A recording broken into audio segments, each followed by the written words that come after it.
saat mereka melihat bahwa market size dan juga financial value dari industri halal sudah sangat tinggi. Untuk itulah terjadi paradigm shift pertama dari para pelaku bisnis. Pergeseran paradigma kedua secara eksternal juga terjadi tidak hanya dari cara pelaku bisnis memandang segmen konsumen muslim, tapi juga dari konsumen non-muslim sendiri saat mereka memiliki pergeseran perspektif terhadap produk halal. Para konsumen muslim menjunjung nilai-nilai hidup yang baik melalui produk-produk berkualitas tinggi, aman, dan beretika yang sejalan juga dengan produk-produk halal. Pergeseran paradigma yang ketiga ini adalah pergeseran yang bersifat secara internal, di mana konsumen muslim melalui perkembangan sosio-ekonomi dari negara-negara muslim dan paparan terhadap budaya global membuat mereka menjadi konsumen yang mengintegrasikan antara Islamic value dengan consumerist ethos. Akumulasi kekayaan pada segmen konsumen muslim tersebut menjadikan mereka segmen konsumen kelas menengah yang diistilahkan oleh Sandiki dan Geer sebagai conservative in values but avant-garde in consumption practices. Yang keempat terjadi dari berkembangnya entrepreneur muslim. Di Indonesia misalnya kita bisa melihat munculnya sosok seperti Ibu Nur Hayati Subangkat, founder dari Wardah Kosmetik yang kemudian berkembang menjadi paragon teknologi dan innovation yang mewakili pengusaha muslim yang sukses di negara mayoritas muslim seperti Indonesia. Hal ini tidak lain karena dipengaruhi bahwa Islam juga mendukung entrepreneurial culture.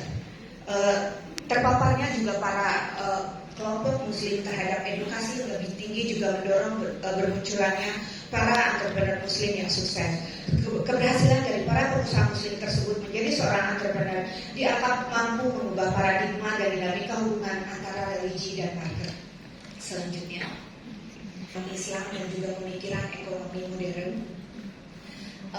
Mungkin ini selaras dengan siklus peradaban dari Ibnu Khaldun bahwa semua peradaban akan mengalami yang namanya fase naik turun.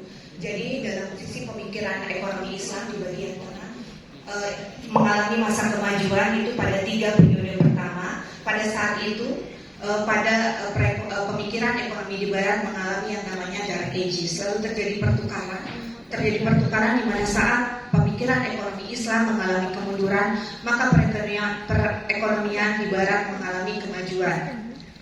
Akan tetapi pada abad ke-21 itu terjadi mungkin sedikit konvergensi di mana perekonomian modern yang tadinya ingin memisahkan antara yang namanya scientific inquiry dengan religi mulai mengedepankan kembali nilai-nilai etika, moral, mungkin seperti itu. Teman-teman bisa melihat adanya konsep ESG mungkin di zaman sekarang.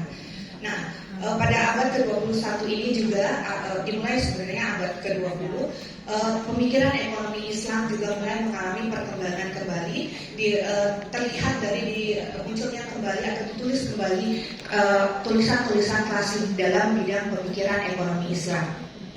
Mengapa saya harus menjelaskan dulu dari sisi ekonomi? Karena menurut Jones and Shaw sebenarnya disiplin ilmu marketing itu lahir parents disiplinnya adalah ilmu economics. Saya dulu masuk ke FEBUI itu lulusnya di studi pembangunan atau ilmu ekonomi sekarang. Tapi saya kan harus mengikuti nama saya yang suka berhijrah. Jadi saya berhijrah ke departemen manajemen gitu ya, pindah ke marketing. Oke.